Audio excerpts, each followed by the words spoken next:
You want to introduce this one now? You don't do that too often. Alright, everybody, welcome to Our Plays. We're playing GemFire. That's right. GemFire on the SNES. Wonderful, fun game. We haven't played this in a long time. We were looking at, like, what's a fun game we could do? But, GemFire. And, I've been playing quite a bit of it over the last few years. Played it in every mode, every way possible, on every different thing to just see every angle of everything I could. And, turns out the game's very easy if you just manipulate the math a little. It's, easy for you to say, being the math guy. Oh shit, where'd I put the remote? It's really fucking loud. Oh, it's right there. Let me turn that. It's not my butt. It's not though. It was on the table. No. Last time I played this was when we played it on your... Pretty sure the last time I played this was either when I did the review or I went to visit you when you lived, like, what? Dimitri? 2-3 houses ago? 4 maybe? 4, I don't know. But, yeah. I did review this game as well as the Genesis and NES versions as like an April Fool's video years ago. Turns out all the versions are pretty similar, but this is the best version out of the 3. Yeah, I had a small little rental shop that opened up in my hometown, and it didn't have a lot of games. Maybe it had 12 SNES games you could even rent there, and this was just one of them. It was, I found out later on, it was one of my classmates' family, like his mom had opened up the shop, and it was basically their home collection. Yeah. And they kept the boxes, and they just rented out those games. And this was one of the games they had. And I rented it one day because my friend and basically my neighbor, his older brother had rented it, brought it over, was playing it with my older brother. And when I was watching him play it, no one else really cared about the game, but I was so entranced by it. So when he had to return it, I immediately went in there and rented it. Because like there's only the one copy, right? So after I rented it probably 3 times, I realized I didn't want to keep spending that money every time. Right. And I just I tried going to, what was it called? Microplay. I tried going to Microplay and getting it, but they didn't have a copy. So I went to Iceman Games in Toronto. And it was Iceman Games at Gerrard Square at the time. And I bought it for, I think, $40, maybe $30 for SNES even back then, so it's the same price. Yeah, I got my copy at Game Bros. It's still $30, so it's a great game. Great detail here and the little graphics. Not that this is like the graphics of the game, sadly, but no, this is like good, like cutscene graphics and stuff. You're just reminding me like about the rental store Brock and I used to rent from, and I've told this story before, but like it's been a while. When we sold our SNES because my mom was very strict, like you can't have too many game consoles when we were kids, so we had to sell the SNES and all our games to get the N64, which we did. And then regretted after a while. Like, we love the N64, don't get me wrong, but there's too many game consoles was the thing. And then eventually Mom just stopped caring.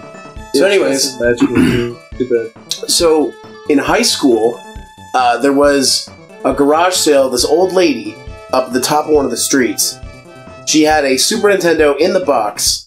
Looked like it'd never been played. She's like, oh, I played Zelda a few times on it. She just bought it because she wanted something to play. And so Brock bought that, and then, like, we're like, wow, we haven't had Super Nintendo in a long time. Let's go get all the games we want. I'm like, maybe the old rental place we used to rent from has all the games. We went there, immediately, it was the day after, and the dude told us, like, it's too bad you guys weren't here yesterday, because somebody made me an offer I couldn't refuse for all of my Super Nintendo games. We're like, oh! We're like, it's definitely a reseller. That was my first thought. Yeah. He was in high school. I was in my first year of college. So this was like 2007. Or 2006, 2007, something like that. I was like, man, that sucks. I totally would have. I had disposable income at that point. I totally would have been like, I'll give you like $300 for the entire collection, which would have been a lot back then for that. Anyways, we're gonna play together against the computer because it's been a while since I played, I mean, what we'll do pretty good at this, so yeah. And what we'll do here is we'll both just go underneath one team, but we'll command different parts of the territories. Right. And anything I take over, I'll manage. And anything you take over, you can manage. And we'll just spread out from there. So, to anybody who's new to the channel, do you want to explain a little bit what GemFire is? So, GemFire is a battle of all of these kingdoms. There was a crown that had all these different gems in it. Each one of them had the power to summon a sorcerer or a sorceress of different magical powers, of different abilities, and there was a dragon gem in the center of it. And during this big war and strife, the crown was torn asunder and all the gems shattered outwards, and the different nations basically took up, there's different princes or different lords, and they're all fighting the big kingdom, the empire. The king is corrupt. He's got the dragon gem. He's got the crown itself, which kept the gem in it.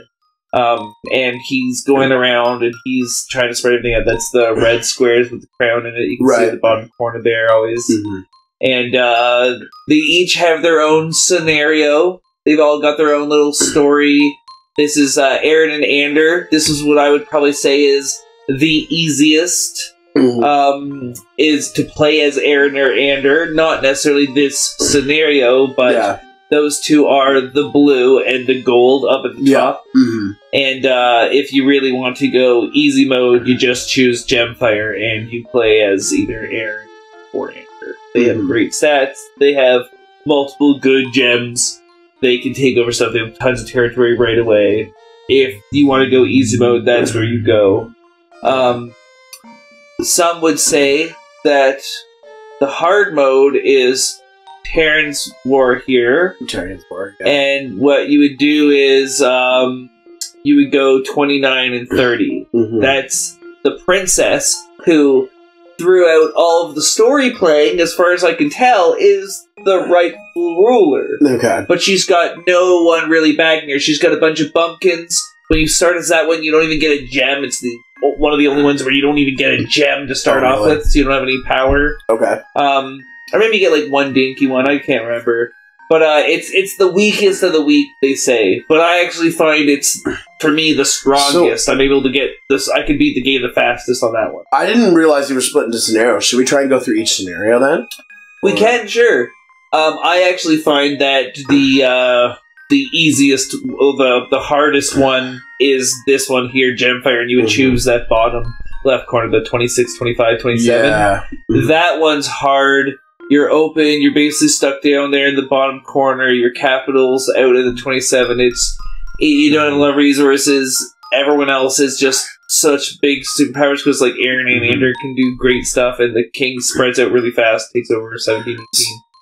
14, 23, 24 die fast too. And so, correct me if I'm wrong, but this game is like it's similar to games like, I'd say, like Romancing of the Three Kingdoms, where you have to survive and you have to take over parts of the Nobunaga's right? So you'll build up cultivation, we'll build up defense, we'll build up protection, so we'll build up troops. We have to raise the fame and the happiness of the people. We have to build. We have to hire mercenaries if we want to, or monsters, or we can try to get recruit pastas or get the gems, whatever. There's lots of mechanics to it, and it's essentially a battle chess when you actually go to fight. So okay, so you did you want to do my recommendation would be to do Terrain's War and to do 2930 if we want to do what I would find to be the most fun. But really, we can do whatever. And if you want to try to go through it and see the story, we can do Aaron and Ander. Well, what do you if you really want our dead set on doing that one, let's do it. But I think it'd be cool if I didn't realize it was split into scenarios. Yeah, Scenario 1, Scenario 2, Scenario 3, Scenario 4, and so you'll get to find the whole. Each one of them are a different kind of timeline, but that'd be cool. We could do a scenario each time. Okay. Fictional fans undertaking the task of King Esselred. Yeah, Esselred. Secure GemFire. Contenders, yet only one family is destined to unite the crown. Okay. There's one. One. Okay. So we can get Blanche, Lyle, Coral, Chrysalis. Those are the factions, really, like the Blanche family, the Lyle family. So really, it'll be Prince Ander, Prince Aaron, Prince Ander, Prince Lars, and Sir Garth, I think. All right. It might even be just Sir Lars. I don't even know. So okay, and then they've got different stats here too. So it's the top one. That's Blanche. So I believe it's this guy's got a dude for 150. He's got 150 spell guy who guys closer range, or no, it's 160 but close range. The other one's long range and 10 less damage. But I usually went as this guy as a kid. Okay, just enough to win. What are those 3 stats?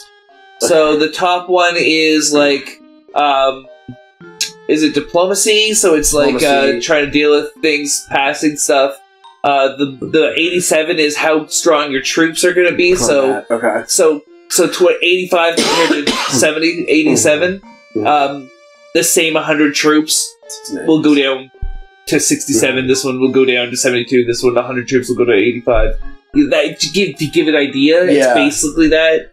And then the heart, that is that's like people liking you. It's how good lucky things are. It's how well you can withstand things. It's how much your charisma is. You know, it's so like, are you gonna be able to convince other people to come join you? Diplomacy is getting things done, passing things. It's raising your cultivation or your protection. It's feeding food to the people. How much does it actually work? Whereas the bottom one is how much are people actually liking you? How easy it is for you to lure in vassals or have good things happen to you? They've all got their effects. It's basically these two are the most OP. Well, I could go either way. Blanche has the most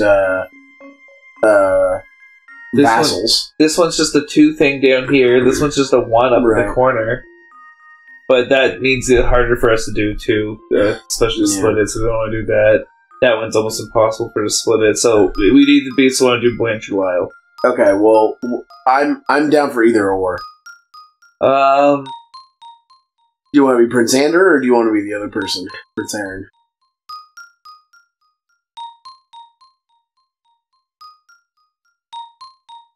Stats are pretty close. Yeah. I say we go Lyle. So you go Prince Ander? Okay. Alright. Welcome. Pluvius! Yes! Pluvius! My favorite sorcerer. Pluvius. I will defend Prince Ander from Ezra's wrath. Pluvius, the supreme sorcerer, will lead us to victory! Ally with Aaron so we may wield the power of 2 gems. Alright, so that's Eldro the Wise, Zorax the Mighty, Jasper the Riddler, or Jade the Enlightened. I'm a big fan of Eldro the Wise, but we can do whatever. I love Zorax. That's a good name. Zorax. Zorax the Mighty. Heed my advice and your foes will fall with ease. Alright. Shall we begin? Yay!